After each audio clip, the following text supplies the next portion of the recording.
Today I want to show you how it is possible for you to structure a property deal that you can actually help a seller sell the property very quickly and move on with their lives, and for you to take over this property without using any money whatsoever. That's right, without using any bank loans, without using any deposits, and simply a deal that you do directly with the owner.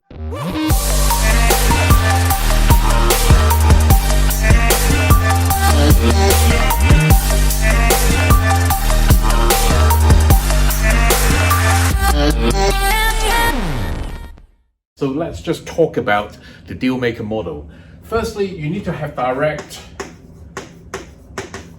contact with that person, and afterwards, once you get to know the person, you have to understand their circumstances, because everyone's reason for selling the property is different, and not everyone is selling the property to make the most money for themselves. And the next thing is to customize a solution that will make the deal win-win. And whatever solution you may have, you need to be able to communicate that effectively with the seller of the property. And finally, everything is bound together by some sort of contract or contracts. Okay, so contact, circumstances, customize, communicate, and contracts. There are different circumstances in which someone wants to sell a property, and most people would just want to move to another property, but there are people who are selling the property not just because they want to move or to make the most money for themselves, they simply just want to stop paying a mortgage. Now, if you own a property and you have a mortgage on it, somehow if you've lost your job and your income is actually reduced could be because of COVID or any other situations, companies lay people off all the time, then they cannot pay the mortgage. And if they can't pay the mortgage, what's going to happen is that the arrears will stack up, and then it won't be long before the mortgage lender will knock on your door and begin the repossession procedure. In that case, for someone to sell a property on an open market through an estate agent is going to be very uncertain. So let's say you come across a seller in that situation. Firstly, you want to find out what is the mortgage liability. So to begin with, let's say the mortgage every single month is $1,000 per calendar month. And this is the mortgage that the seller cannot afford to pay. Now, if somehow you can actually take over the mortgage payment and pay to the seller's bank, will that solve the seller's problem? Well, let's talk about why the seller probably can't sell the property through the open market. Now, let's say the property's market value today is $300,000, but the loan outstanding on the property, the loan or the mortgage, is $295,000. Now, just imagine when the seller puts the property on the market, the first thing the agent might do is to say, well, it's worth $300,000. Let's put it on the market for $310 or $320 and see what happens. Probably weeks would have gone by and there's no interest. Then the agent would say, well, perhaps you want to reduce the price. And a lot of valuable time would have been lost. And even if they drop the price sufficiently for attracting buyers, maybe it will just be barely enough to cover the outstanding mortgage. And in some cases, you might actually not be able to sell to cover the loan. In that case, the seller of this property is not selling to make a profit. I think it's a misconception for a lot of people to think that every seller is selling to try to make the most money for themselves. And simply, a lot of people just want to get rid of this, right? So now, in this case, how would I help this owner, this seller? Well, the first thing is I want to take over this mortgage payment. I will promise the seller that from now on, I'm going to pay directly to your bank, and it becomes my responsibility. And the second thing is any maintenance associated with this property is going to be mine, not yours. So that means now you can just freely leave the property and find somewhere else to live. Because after all, if the seller could sell the property on an open market, they have to move somewhere else anyway. The reality is that they cannot actually afford to live here. So now we offer a quick solution to this seller. Now, how are we going to make money from this? Essentially, what we're doing is to take over someone else's liability. So the next thing we're going to do is to rent the property out to find a tenant. So let's say we can fetch rental of 1,400 a month per calendar month. Then immediately we're going to make 400 profit a month. Of course, there are costs involved, but I'm just using this as an example. So we make 400 a month. Now, your question, of course, is going to be, why can't the seller do it themselves? Why can't they rent the property out themselves? And the answer is, of course they can. But would they want to, though? Just bear in mind that just because we as property investors are so used to dealing with tenants, we're very good at marketing for tenants and managing a property, regardless of whether we have tenants or not. Sometimes tenants will trash the property. These are the things that we deal with as property investors as acceptable risk. But to a seller, a normal person who's never been a landlord or landlady before, this is extremely risky. So for us, we'll guarantee that no matter what happens, their mortgage payment is paid, and we'll look after the property and we'll rent the property out to a tenant and we'll pocket the rent. And now you might actually have seen this sort of arrangement before, known as rent to rent.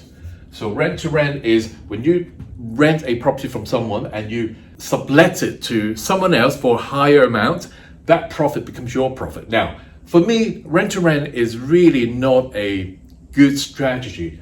Why? Because while I benefit from the cash flow, I don't benefit from the capital appreciation of the property. Now, today, the market value of the property is 300,000. We all know that property prices will go up in time, in the next 7 or 10 years. So how could you possibly benefit from the capital appreciation at the same time the seller can benefit from this as well? Well, the one thing that I'm very proud to have discovered is that there is an instrument that was already in existence, that's been used extensively in real estate, in the financial market, that will allow you to benefit from such price or capital appreciation. Is something called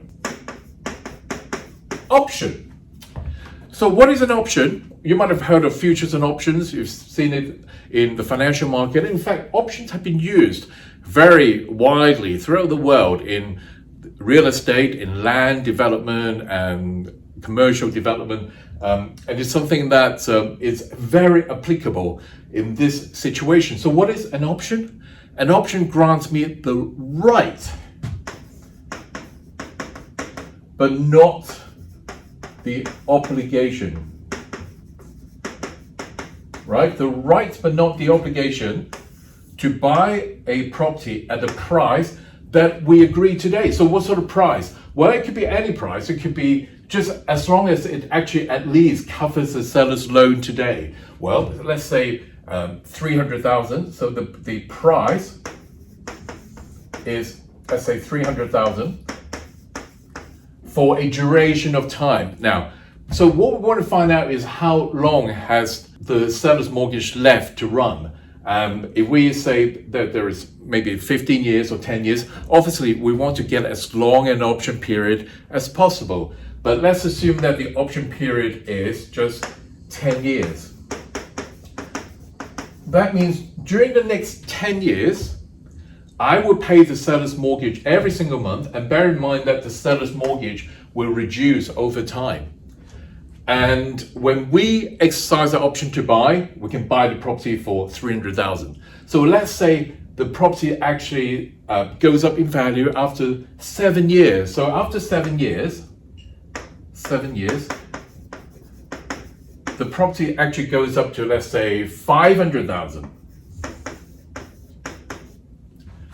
Then now what we can do is to exercise our option to buy for 300,000, and hence we will make a capital appreciation of 200,000.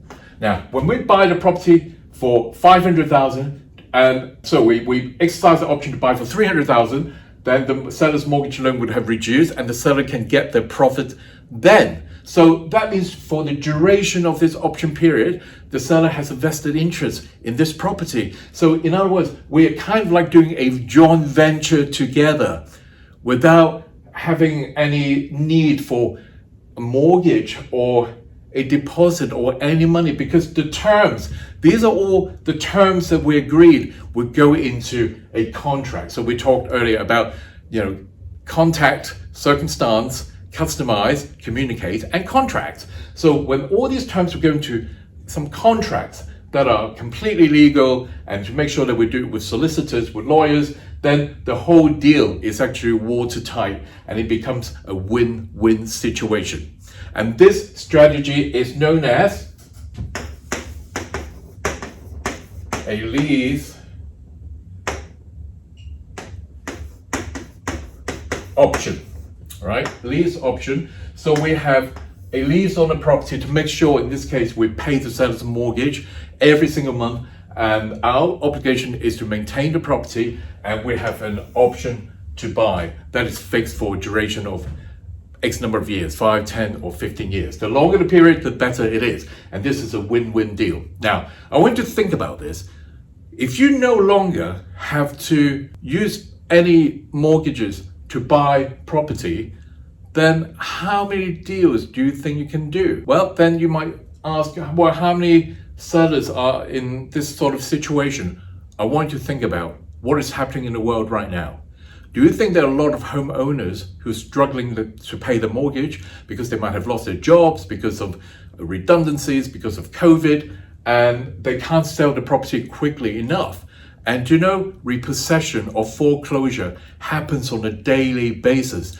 Banks are persecuting people. They're repossessing people's homes, and people are being made homeless because they can't sell the properties quickly enough, just simply because they've lost their jobs, they can't pay the mortgages, and it's a liability to them.